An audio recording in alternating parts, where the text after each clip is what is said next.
Sinceridad, vale, bueno. Estamos en un evento cristiano. La honestidad ante todo, ¿eh?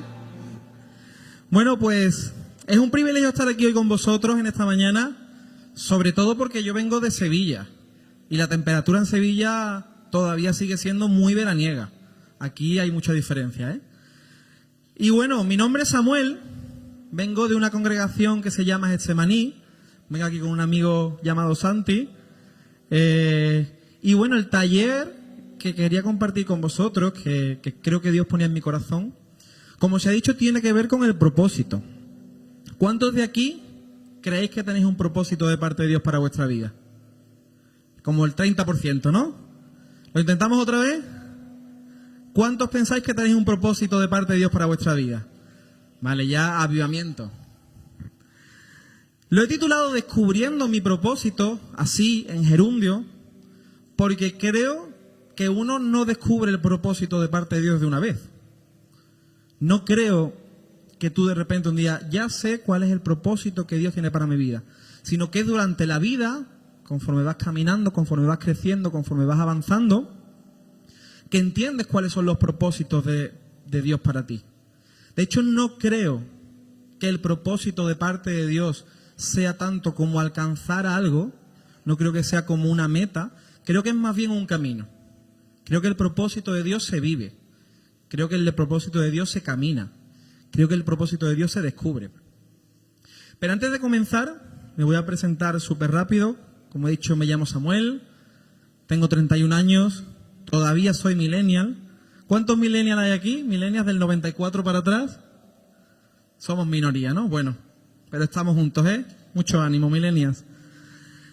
Estoy casado, llevo casado 8 años, tengo una hija y estamos esperando otro. Mi mujer está embarazada, ya está como en ese momento huevo kinder, que cuando menos nos lo esperemos el bebé va a salir. Y estamos súper contentos. Y como decía, el propósito de este taller es, valga la redundancia, compartir sobre el propósito. Y me gustaría haceros una pregunta para que penséis, no necesariamente tenéis que responder. ¿Qué querías ser cuando eras pequeño? Seguro que todos aquí teníais algún sueño, ¿no? Cuando erais pequeños. Quizás algunos se han cumplido, quizás otros todavía están en proceso, quizás hay algunos que ya os habéis dado cuenta de que nunca van a llegar.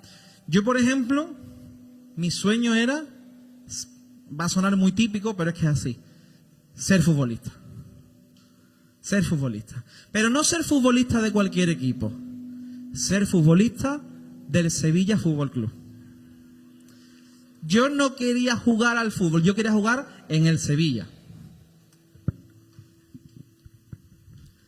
De hecho, ahora lo pienso y digo, suena como el Señor te llama. Ahora lo pienso y digo, si hubiera nacido 15 años más tarde, tal y como está el Sevilla, igual lo consigo. Pero en mi época no me tocó. Fue época de ganar muchas competiciones. Lo que demuestra el hecho de que tuviéramos sueños es que hay algo que Dios puso en nuestros corazones por querer alcanzar cosas, por querer crecer. Soñar no necesariamente es algo, o sea, puedes soñar cosas buenas, puedes soñar cosas malas, pero soñar en sí no es malo, todo lo contrario. Soñar es algo que Dios puso en nosotros y que yo creo que el mismo Dios sueña con cosas. Sueña con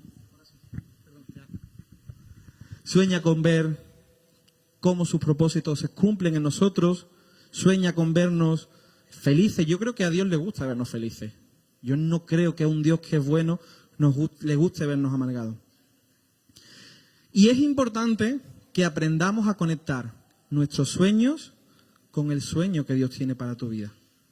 Que aprendas a traer a la vida lo que Dios, en la esfera espiritual, en algún momento soñó para ti. Dicho esto, ¿a cuántos os gustan los Vengadores? Malos cristianos. Ay, pero a mí me gustan también. Vamos a ir concretamente a un vídeo que quería compartir con vosotros, que está en Tercera de Guardianes, capítulo 7. Y es una escena muy bonita porque nos enseña una parte, una verdad espiritual que creo que está ahí escondida, que nosotros podemos aplicar. Así.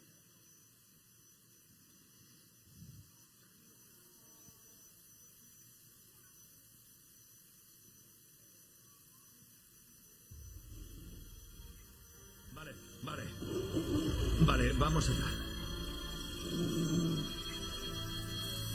Esto no va bien.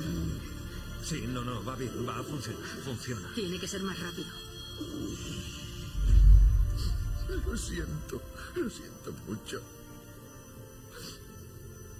Roque, Te he fallado. Hice que te mataran. A ti y a todo. teníamos razón. El cielo es precioso y es eterno. Y he estado volando con nuestros amigos.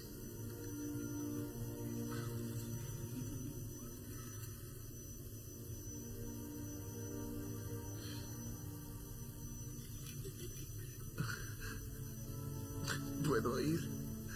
Sí.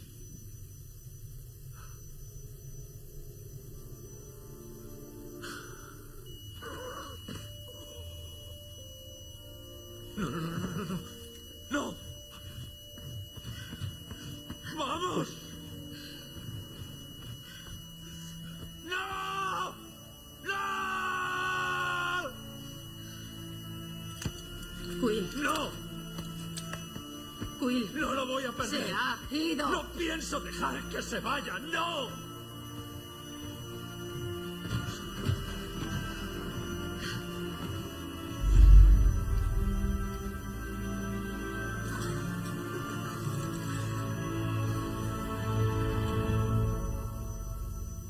Todavía no.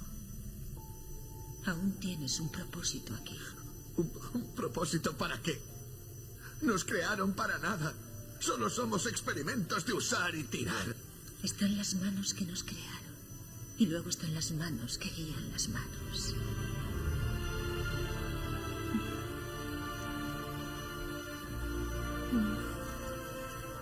Mi querido Mapache, esta historia siempre ha sido tuya, solo que no lo sabías. No soy un mapache.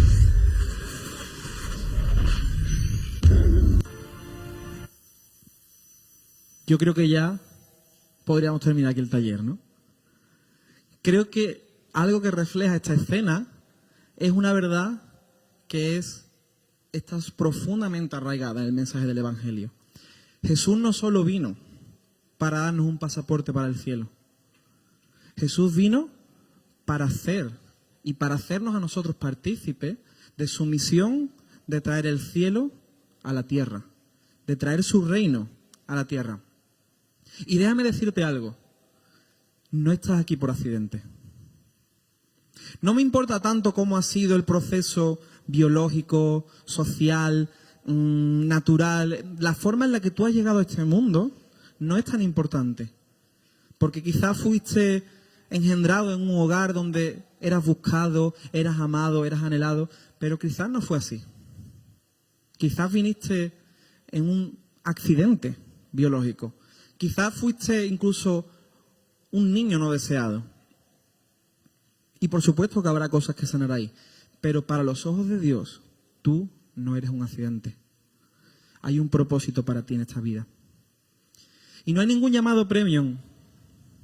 No hay ningún propósito que sea parte de los propósitos VIP. Muchas veces pensamos eso y nos enfocamos en qué? En querer alcanzar los propósitos que tienen que ver con la plataforma. Predicar, estar en la alabanza, compartir. Y todo eso está genial, por supuesto. Estaría feo que yo en una iglesia diga que eso está mal, ¿no? Pero lo que te quiero decir, si eso es un llamado para alguien específico, no te enfoques en eso pensando que eso es lo más importante, porque quizás no lo es. De hecho, no hay nada más trágico en la vida de un cristiano que vivir tratando de ponerse la chaqueta que no te queda. una chaqueta que no te entra. ¿Habéis visto alguna vez gente que va, bueno, ya hoy en día con la ropa Versace y esto ya da un poco igual, ¿no? Pero lo raro que se ve cuando alguien lleva ropa que no es de su talla, una chaqueta grande, un pantalón demasiado, es súper raro. Y muchas veces los creyentes, cuando intentamos vivir cosas que no son para nosotros, nos parecemos mucho a esa imagen. Porque estamos tratando de vivir una vida que no es para nosotros. Y además, al mismo tiempo, estamos renunciando a lo que Dios sí tenía para mí. Porque, ¿qué pasa si tú, por ejemplo, no, yo quiero ser pastor porque quiero ser pastor, porque me gusta predicar, y el mundo se pierde a un influencer? De hecho, ¿cuántos influencers cristianos no necesita España? ¿Cuántos artistas cristianos no necesita nuestro país? ¿Necesitamos pastores? Sí. ¿Necesitamos evangelistas? Lo creo. ¿Necesitamos maestros? Más que nunca. Pero ¿cuántas cosas no necesitamos ahí fuera? Y quizás nos estamos enfocando en el llamado erróneo. Quería leeros un par de versículos, un par de textos que reflejan el fundamento, que nos ayudan a entender cuál es, lo dicho, la base teológica, permitidme usar esta expresión, del llamado. Si podemos pasar a la siguiente. El primero está en Efesios 2, del 8 al 10, y dice: nosotros somos la obra maestra de Dios. Mira a la persona que tienes al lado y dile: tú eres la obra maestra de Dios. Y dice: Él nos creó de nuevo en Cristo Jesús a fin de que hagamos las buenas obras que preparó para nosotros atrás. Lo que está diciendo es lo que veíamos antes. No solo nos ha hecho y nos ha salvado y nos ha rescatado, sino que te ha dado ahora cosas que hacer, buenas obras que hacer. Por otro lado, en 2 Timoteo 1:9 dice: Dios nos salvó y nos llamó para vivir una vida santa. No lo hizo porque lo mereciéramos, sino porque ese era su plan desde antes del comienzo del tiempo, para mostrarnos su gracia por medio de Cristo Jesús. Quizás has venido aquí y tienes un pasado oscuro. Y dices: pero bueno, ¿qué va a hacer Dios conmigo, no? Yo con haber sido salvado, yo ya estoy en la gloria. La misma gracia que te salvó y que te rescató es la que te da propósito, es la que te da destino.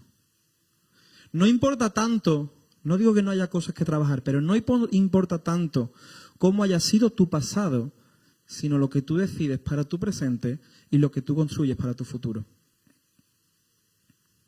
Tu llamado no depende de tus méritos, no depende de cuánta teología has estudiado, no depende de cuántas reuniones has asistido, de cuántas veces has predicado.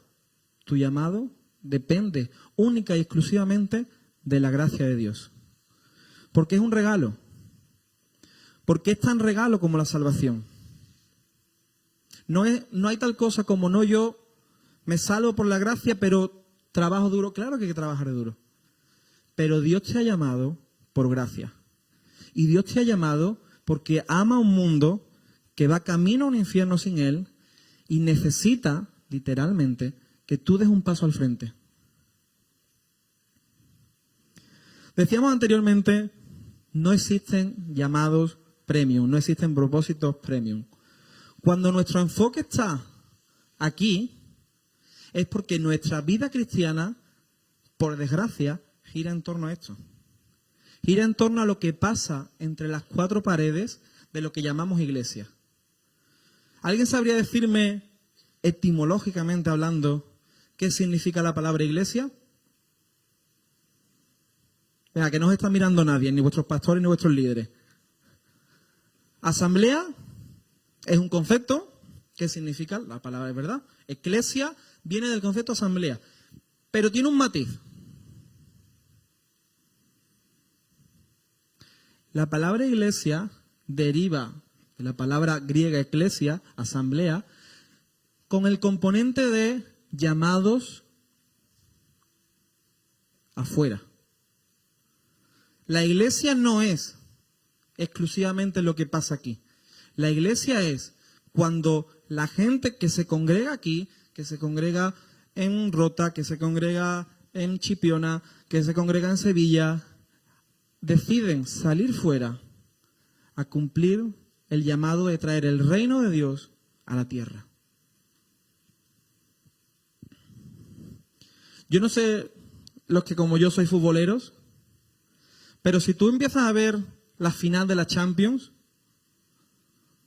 un Madrid-Barça en la final de la Champions, ¿vale? ¿Cuántas divisiones causaría eso? No vamos a entrar ahí. ¿Te importa tanto lo que pasa antes de la final?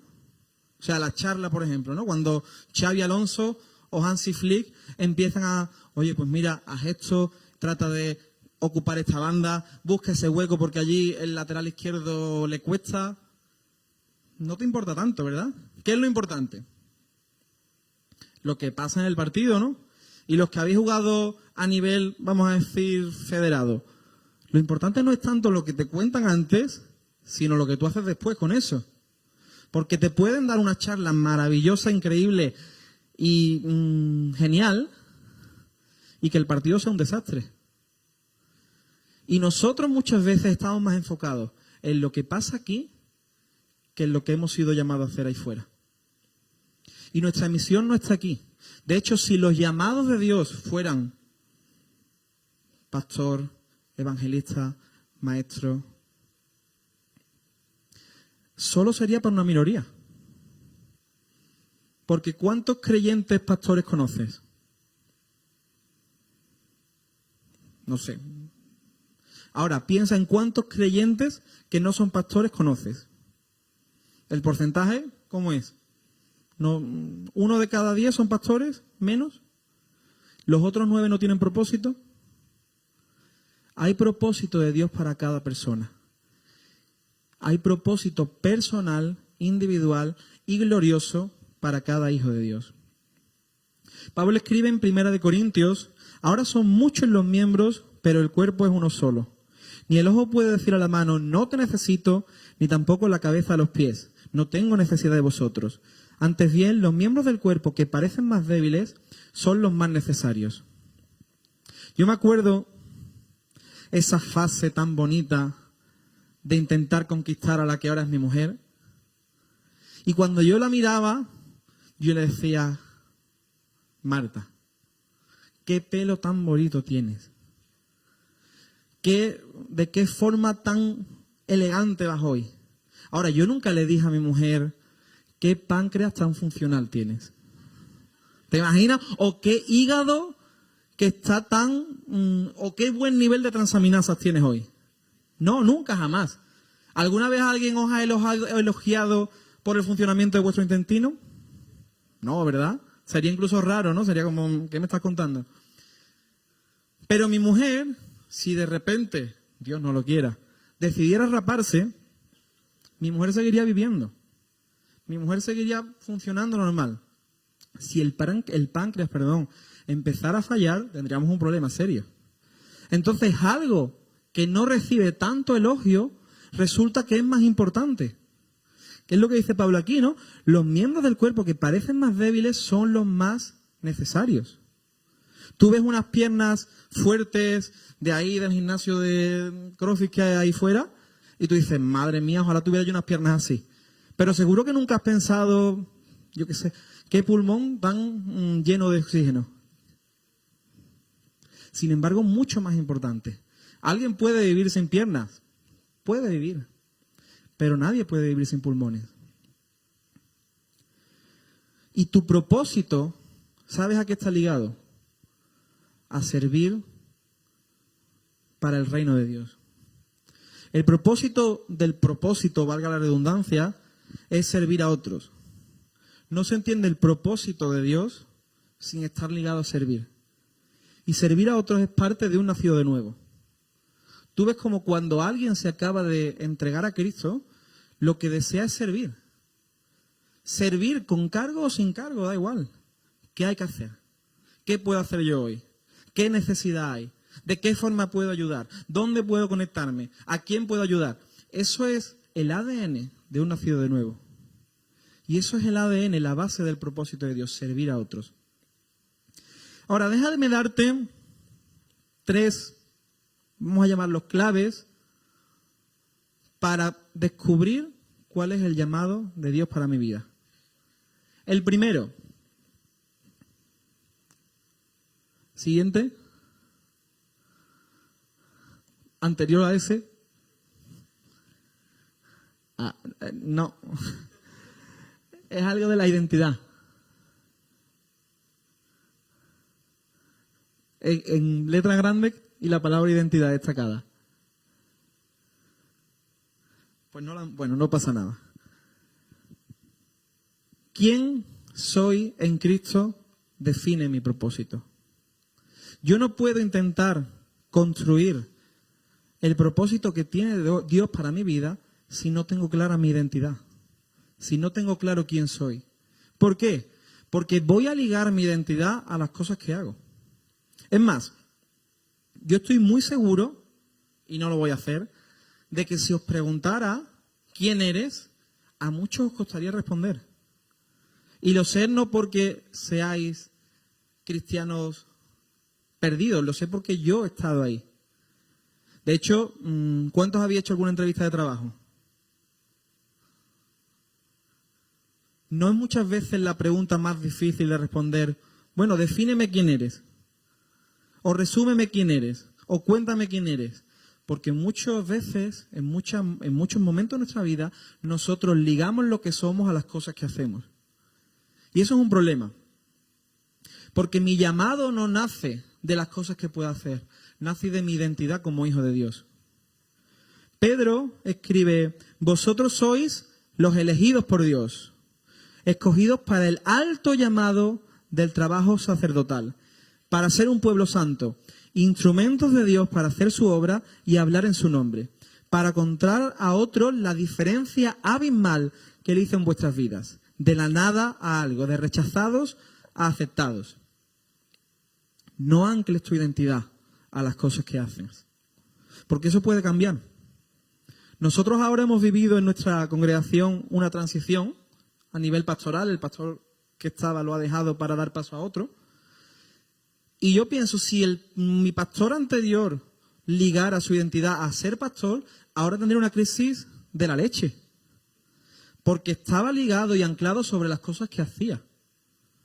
Ahora, si él tiene claro, yo soy un hijo de Dios, yo soy amado, yo soy un agente de cambio, yo soy un embajador del reino, un ministro de restauración para este mundo, da igual las cosas que estés haciendo porque tu identidad está clara.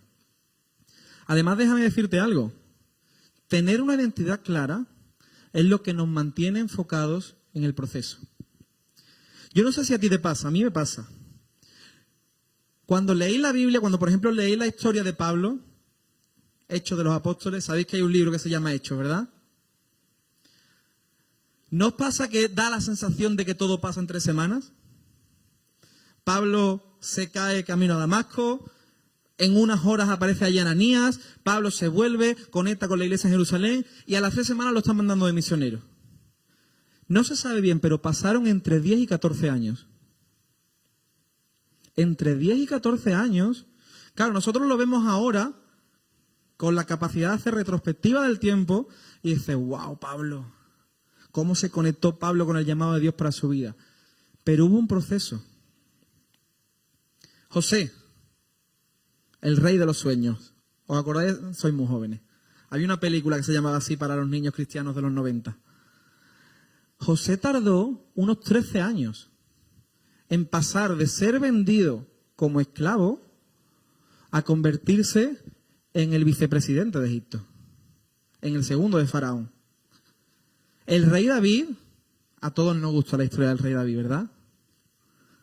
Entre 15 y 20 años, desde que es ungido como rey por Samuel, hasta que se convierte en rey, no de Israel, de un territorio que se llamaba Judá.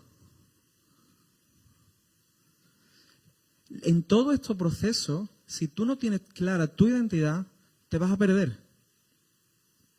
Y te vas a perder porque estás enfocado en las cosas que haces y no en lo que tú eres y en lo que Dios ha hecho contigo. Una segunda clave. Siguiente diapositiva. La intimidad. Estoy haciendo spoiler, pero no vale solo con tener clara mi identidad. Tienes que tener intimidad. Muchas veces pasa que cuando hablamos del propósito de Dios para la vida de uno, es como una cosa súper secreta, súper oculta, que cuesta mucho trabajo descubrir, que es muy difícil, que incluso por ahí, si viene alguien que te dice, yo creo que Dios te está llamando a, ya entonces, maravilloso. Pero la realidad es que muchas veces nos cuesta descubrir el llamado de Dios porque no estamos teniendo intimidad con el que nos ha llamado. Vamos a pensar un momento, ¿quién te ha llamado? ¿Quién? Venga, fuerte, que aquí no vais a fallar, no os preocupéis. ¿Quién nos ha llamado? Jesús, ¿no? Dios nos ha llamado. ¿Quién es el principal interesado en que os activéis en vivir el propósito de Dios para vuestra vida? ¿Quién? El mismo, ¿no? Pues probablemente el mismo. ¿Por qué Dios va a tener un problema en revelarnos su propósito? ¿Qué pasa? Si yo no paso intimidad con Él, si no tengo intimidad con Él, si no paso tiempo de calidad con Él, como se dice hoy, tiempo de calidad con Dios, es imposible que yo lo descubra. Porque no conozco la voz de Dios. Porque no conozco cómo Él habla. Hay muchas veces, ¿no?, que esto no pasa aquí, pasa solo con mi grupo de jóvenes en Sevilla. Es que Dios no me habla. ¿Has abierto tu Biblia? ¿Has leído lo que Dios dice? ¿Has leído el llamado general de Dios? ¿Has leído la carta que Dios te ha dejado? Hombre, he leído Apocalipsis. Vale. Empieza por el Evangelio. Empieza por algo que te ayude un poco más. Si yo no estoy dispuesto a pasar tiempo con Dios, es imposible descubrir el propósito que Él tiene para mi vida. Porque sería incongruente, es decir, ¿cómo puedo yo querer hacer la voluntad de Dios, pero no estar con Él? Pero vivir como si fuera un empleado, en lugar de como un hijo que se relaciona con su padre. Siguiente, obediencia. Tercera clave, hemos hablado de identidad, hemos hablado de intimidad, pero hay un paso más. Hay que obedecer. La forma en la que nosotros activamos el llamado de Dios es obedeciendo. Se dice mucho eso de que la verdadera respuesta a un llamado de Dios no es tanto lo que pasa aquí, en una reunión, donde experimentamos que Dios está de alguna forma presente, en una forma diferente a la que normalmente podemos experimentar, donde las emociones también están ahí, donde de repente alguien ha compartido una palabra maravillosa. Mi respuesta real se mide el lunes, el martes, el miércoles, el jueves ya mucha tela, el viernes que llega el fin de semana y a ver qué hago, y a ver dónde salgo, y a ver con quién quedo. Mi obediencia determina si entro o no al llamado de Dios. Y Dios nos llama de lo general a lo específico. ¿Creo yo que Dios puede llamar personas a ser evangelistas? Lo creo. Ahora, Dios me ha llamado a las naciones.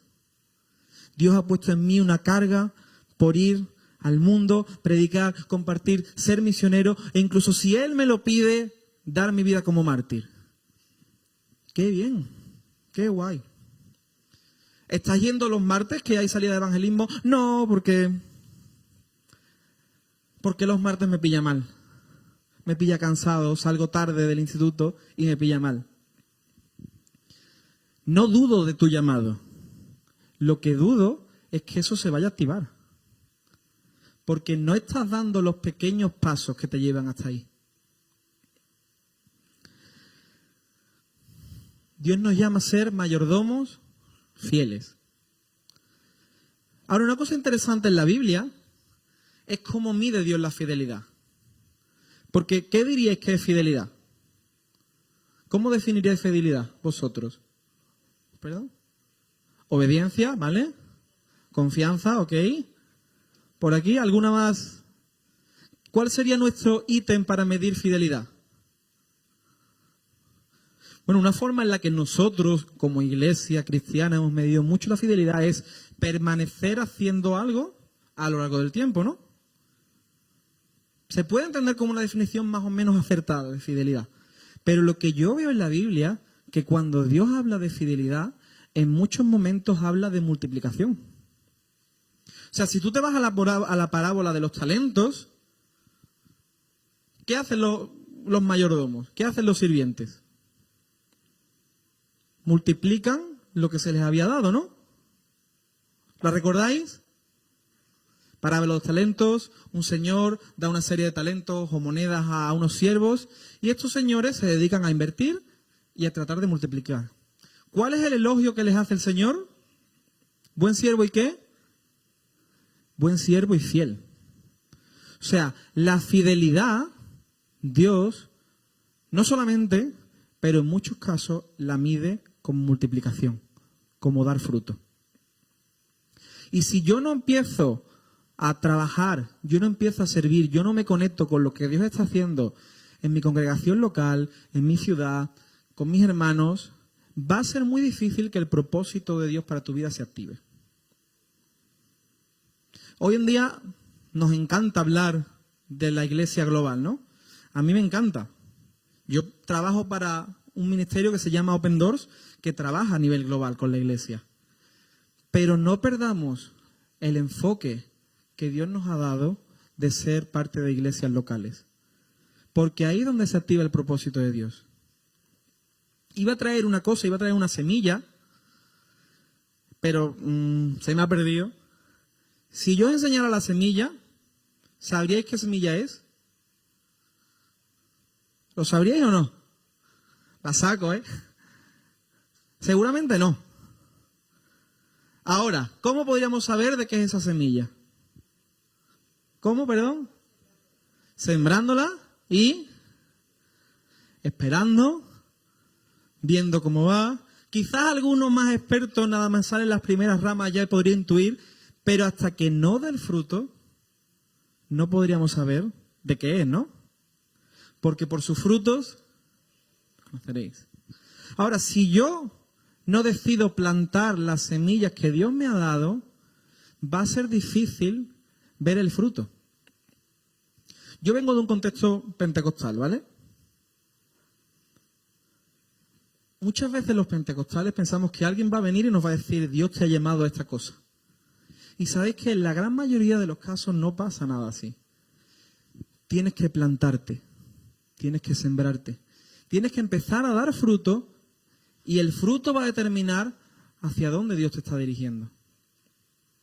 Fruto y multiplicación. El fruto muestra lo que eres. Y conforme trabajes, conforme te esfuerces, conforme pongas todo lo que Dios te ha dado, toda la carne en el asador, habrá multiplicación. Y eso es fidelidad. Si vosotros fuerais jefes de una empresa, ¿a quién le entregaríais responsabilidades?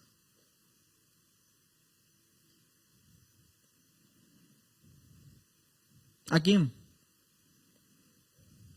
¿Cómo, perdón? Al mejor empleado. ¿Cómo se mide quién es el mejor empleado? El que mejor hace los cafés. Ese es un buen empleado. Pero ¿cómo se mide quién es el mejor empleado? Por su fruto, ¿vale? ¿Qué significa por su fruto en un contexto laboral? Por ejemplo, vamos a ponerlo más concreto. Una empresa que fabrica papel. ¿Quién es el mejor empleado? El que haga un papel de más calidad, que haga más cantidad a un nivel de calidad aceptable, que además no cree malos rollos en la empresa, eso también es importante, que lo haga bien. Hay muchas formas en las que medimos, ¿no? Pero obviamente todos pensamos, pues al que demuestra un mejor desempeño, yo le daría más responsabilidad, ¿no? Porque sé que me va a dar más fruto, sé que me va a dar más rédito, sé que va a multiplicar lo que yo he dado. Y a nosotros muchas veces cuando leemos la parábola de los talentos, nos choca, ¿no? Cuando dice, pero yo había pensado que Dios como que repartía, ¿no? Y ahora veo aquí que le quita a uno y se lo da a otro. No es una cuestión de injusticia, es una cuestión de multiplicación. Porque si hay uno que está multiplicando, Dios dice, yo quiero que mis recursos se multipliquen. Toma. Así que identidad y obediencia. Yo tengo que responder al llamado de Dios con mi obediencia. De lo general a lo específico. No hay tal cosa como estar quieto y que Dios me llame a algo. Muchas veces nosotros pensamos cuando leemos la historia, volviendo a Pablo, que algo así pasó, ¿no? Cuando dice, el Espíritu dijo, apartadme a Saulo y a Bernabé. ¿Pero dónde pasó eso? En una iglesia de un lugar llamado Antioquía, donde Pablo y Bernabé, Saulo en aquel momento y Bernabé, estaban sirviendo a Dios. De hecho, en ese mismo capítulo lo dice, que ellos eran parte del liderazgo de esa congregación. Ellos estaban allí sirviendo y en ese contexto de estar sirviendo, estar dando fruto, estar multiplicando, Dios lo llamó a algo nuevo. Dios quiere usarte. Dios quiere llamarte. Dios quiere llenarte de propósito. Lo que Dios te pide es, da un paso y empieza a multiplicar. Empieza a servir a otros. Empieza a plantarte en otros. A sembrar. Y conforme veas el fruto, tendrás claro cuál es el propósito que Dios tiene para mi vida.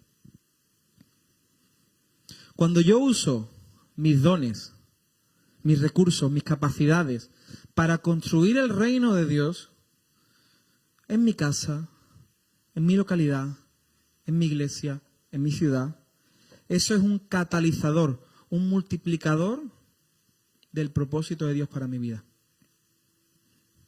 Y no es ninguna herejía decir, si tú multiplicas, Dios te va a dar más. Porque está ahí.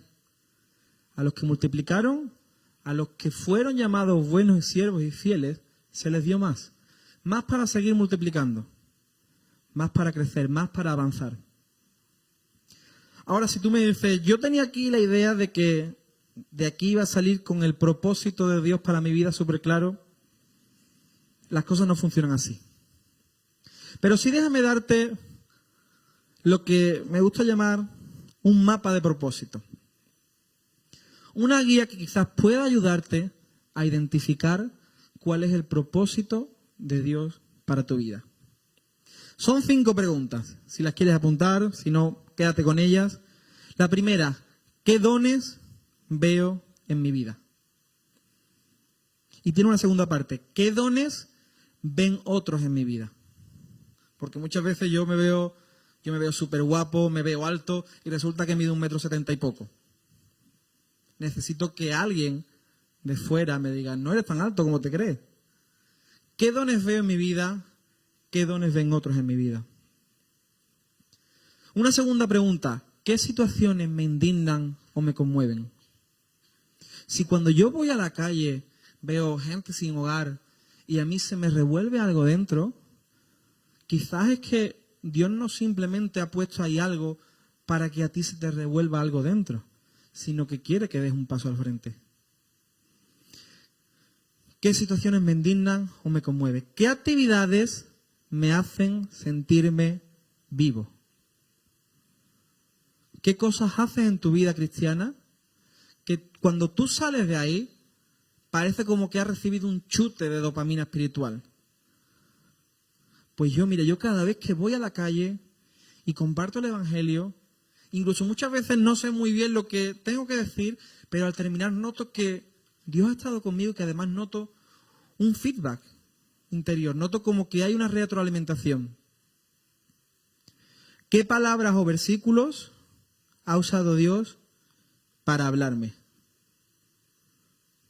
¿Qué cosas ha usado Dios que de una forma especial han calado en mi vida? Y por último, ¿en qué áreas estoy dando fruto? ¿En qué áreas yo veo que Dios está haciendo cosas? No en un sentido de orgullo, de decir, mira cómo Dios me usa, pero sí decir, oye, por la gracia de Dios, por su misericordia, yo veo que Él está haciendo algo conmigo aquí. O yo veo que Dios me está dando fruto aquí. Si Dios te está dando fruto en algo, no te muevas de ese sitio. Pon toda la carne en el asador. Sigue, crece, fórmate para ser mejor en eso. Si Dios, por ejemplo, te está usando en el área de la alabanza, fórmate para ser un mejor músico. Crece en ese área y da fruto y multiplica. Entonces, ¿qué dones veo en mi vida? ¿Qué situaciones me conmueven? ¿Qué actividades me hacen sentirme vivo? ¿Qué palabra Dios ha usado para hablarme? ¿Y en qué áreas estoy dando fruto? Y seguramente de aquí, si tú respondes a todas esas preguntas, no vas a sacar claramente cuál es tu propósito, pero te va a dar una dirección en la que avanzar. Te va a dar una guía. Y te va a ayudar, por supuesto, y yo animo que ese ejercicio lo hagas con tus líderes espirituales, con tus pastores, pero te va a ayudar a decir, oye, ¿dónde debería enfocarme? ¿Hacia dónde debería andar? Porque cuando uno empieza a sembrar, siembra en todo, ¿no? Siembra aquí. De hecho, eso pasa mucho con, lo decía antes, con la gente que empieza a servir, ¿no? Lo ves en la puerta, pero lo ves también en la mesa de sonido, lo ves con las letras de la proyección, lo ves en todos lados. Pero llega un punto donde tú dices, mira, es que cada vez que entra alguien por la puerta, como empezamos la reunión temprano, la cara te llega al suelo. Quizás no es tu área, quizás no está dando fruto, pero veo que Dios te usa para conectar con gente no creyente. Enfócate ahí. No digo que dejemos todas las áreas porque de repente las cosas no vayan bien. Digo, enfoquémonos allí donde damos fruto. Entonces, recapitulando, construye el propósito de Dios para tu vida sobre tu identidad. No cometas el error de hacerlo al contrario. La gente que vive buscando aprobación en base a lo que hace es la gente más infeliz del mundo. Es la gente más desgraciada del mundo. Porque están buscando, porque están construyendo sobre algo que puede cambiar. Tu identidad como hijo de Dios, como hija de Dios, no va a cambiar, no debe cambiar. Tu identidad como redimido por gracia no va a cambiar. De hecho, piensa un momento. ¿Cuántos pastores habrá en el cielo? No estoy diciendo que los pastores no van al cielo. Entiende la pregunta. ¿Cuántos pastores habrá en el cielo ejerciendo como pastores? No os la queréis jugar, ¿eh? ¿Cuántos directores de alabanza? ¿Cuántos evangelistas habrá en el cielo ejerciendo como evangelistas? Pero ¿cuántos hijos de Dios habrá en el cielo? ¿Cuántas personas rescatadas por gracia? ¿Cuántos sacerdotes habrá en el cielo? Enfócate en construir tu identidad. Desarrolla tu intimidad con Dios. La intimidad con Dios es como un GPS. Nos guía a la verdad. Cuando nosotros aprendemos a estar, a pasar tiempo en la presencia de Dios, es cuando Dios nos revela. Tanto comunitario como personal. Ninguno sustituye al otro. No vale yo vivo mi fe en mi casa, pero tampoco vale vivir de lo que pasa aquí. En ambos contextos, Dios da cosas específicas que nos ayudan, que retroalimentan el propósito que Él tiene para nuestras vidas. Y obedece al llamado. Obedece a las cosas que saben del llamado. Un autor alemán, Dietrich Bonhoeffer, que a muchos sonará porque murió a manos del nazismo, decía, el problema no es tanto las cosas de Dios que no entendemos, sino las cosas que entendemos y no obedecemos. Dios no nos llama a comprender todo. Dios no nos pide que tengamos una teología precisa, exacta, que sepamos definir quién Él es con todo rigor académico. Dios nos pide que confiemos y que obedezcamos a lo que sabemos. Que obedezcamos a lo que sabemos que Él nos ha mandado. ¿Nos ha mandado Dios a alcanzar el mundo? Sí, ¿no? ¿Nos ha mandado Dios ir hasta lo último de la tierra como iglesia y predicar el Evangelio? Sí. Pues quizá yo no voy a llegar hasta lo último de la tierra, pero sí puedo llegar a mi vecino. Sí puedo llegar a mi amigo, a mi compañero de universidad, de trabajo. Y es en esos contextos de haciendo la voluntad general de Dios que Él revela lo específico. Ahí es donde yo creo que Dios llama misioneros, llama evangelistas, llama pastores, cuando estamos haciendo lo que Dios nos pide que hagamos. ¿Nos pide Dios que nos honremos los unos a los otros? Sí, ¿no? ¿Nos pide Dios que nos exhortemos los unos a los otros? Sí. Pues cuando hacemos la voluntad general de Dios, cuando obedecemos el llamado general de Dios, Él nos revela lo específico. Y enfócate en dar fruto y en multiplicar. Dios no va a llamarte a algo que tú no puedas hacer. De hecho, yo creo que muchas veces Dios no nos revela todo lo que Él tiene para nosotros porque nos daría un poquito de vértigo. Decir, pero Señor, ¿yo? ¿Cómo voy a hacer yo eso? Pero, Señor, tú me has visto. Tú has visto de dónde vengo. Tú has visto mi trayectoria. Dios te llama a hacer cosas que tú puedes hacer con su gracia.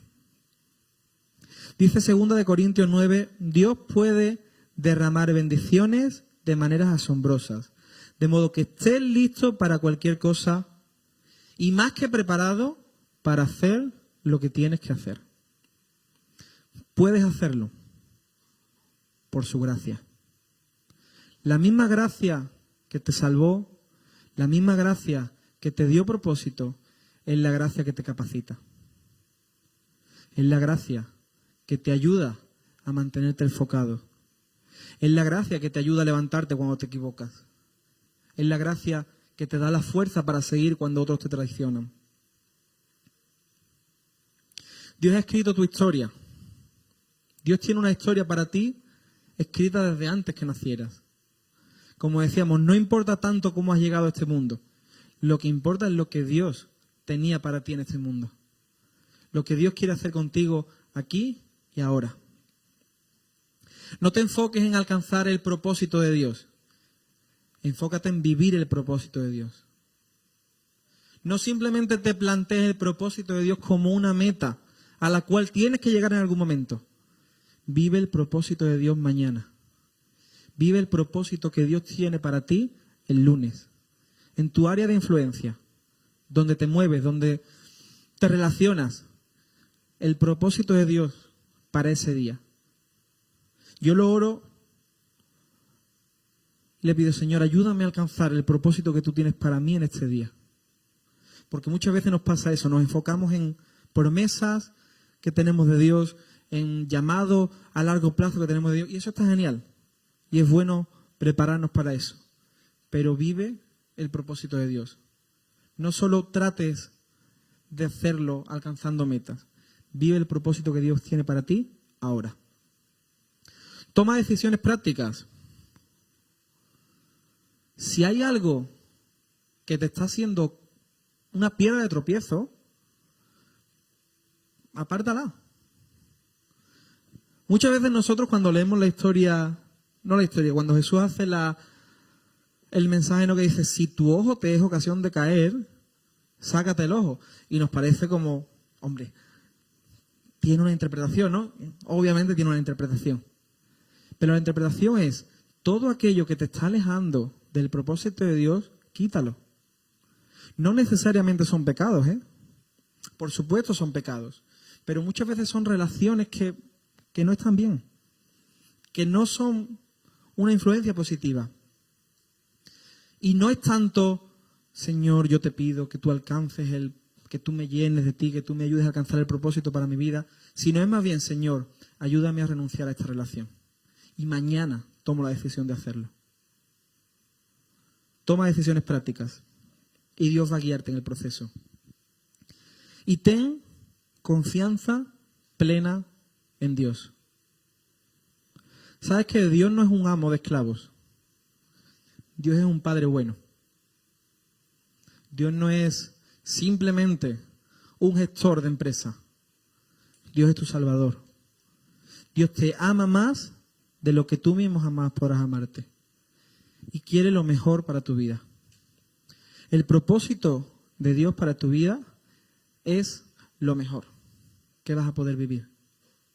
No significa que va a estar exento de precios, que va a estar exento de dificultades, que va a estar exento de desafíos. No digo eso, porque os mentiría.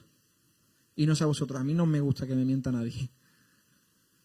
Pero el propósito de Dios es lo que cuando lleguemos al final y miremos atrás, nos va a hacer poder decir, ¿sabes? Yo, con dificultades, con problemas, con desafíos, pero yo viví la vida que tenía que vivir.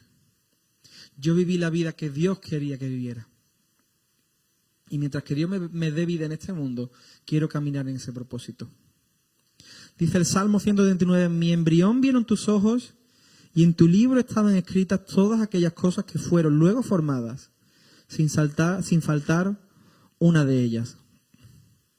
Yo no sé si lo has pensado alguna vez, pero imagina cuando tú estabas todavía en esa fase, un embrión, lo que tuvo que ser que Dios pudiera decir, yo tengo un propósito para él, yo tengo un plan para ella.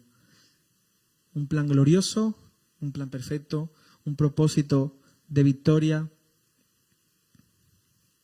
Está ahí. No me lo estoy inventando yo. Dios tiene un propósito para tu vida. Nadie lo puede descubrir por ti. Te pueden ayudar, te pueden guiar, te pueden orientar, pero en última instancia depende de ti. Depende de que tú digas, yo quiero avanzar en ese propósito, yo quiero crecer. A modo de conclusión, tú puedes usar tus dones para construir el reino de Dios. Eso es vivir el propósito de Dios para tu vida. También puedes usar tus dones para beneficiarte a ti mismo, o directamente puedes no usar tus dones.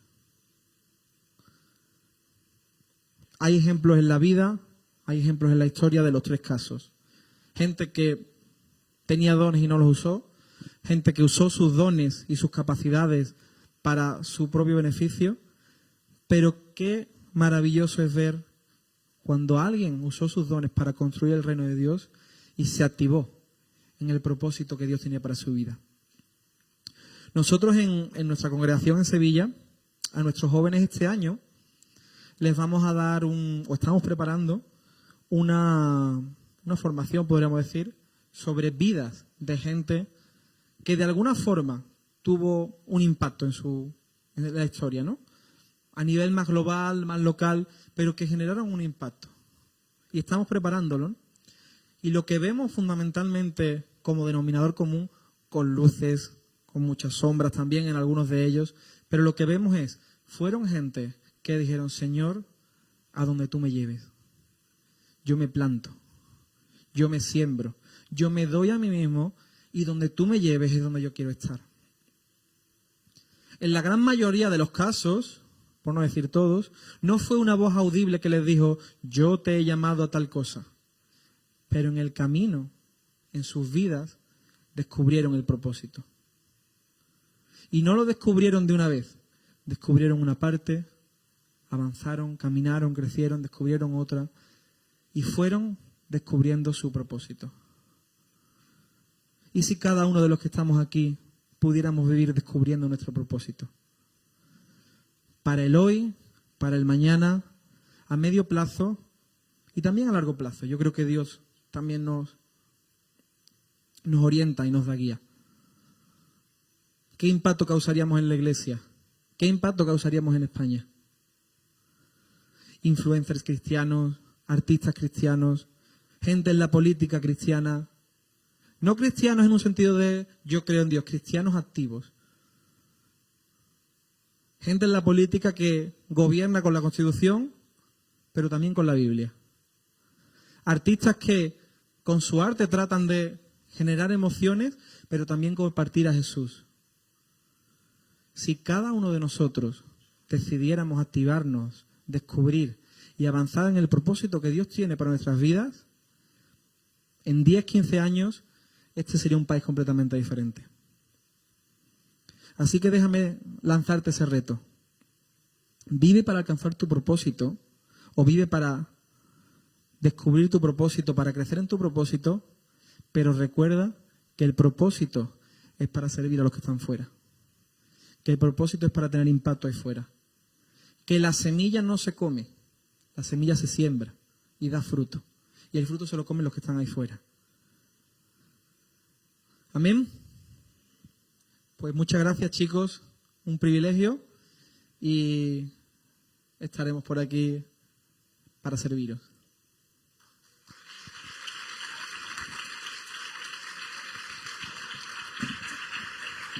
Amén. Gracias, Samuel. Bueno, chicos, son las 2:20. Tendréis un poquito de hambre, imagino, ¿no? Vamos a tener un descansito hasta las 4, que tendremos después la próxima actividad, entrevista, testimonio. Entonces, ahora vamos a parar para comer algo. Compartimos, hablamos, júntate con gente de otra iglesia, no estés siempre con los mismos, ¿vale? Y, a ver, para organizar un poco...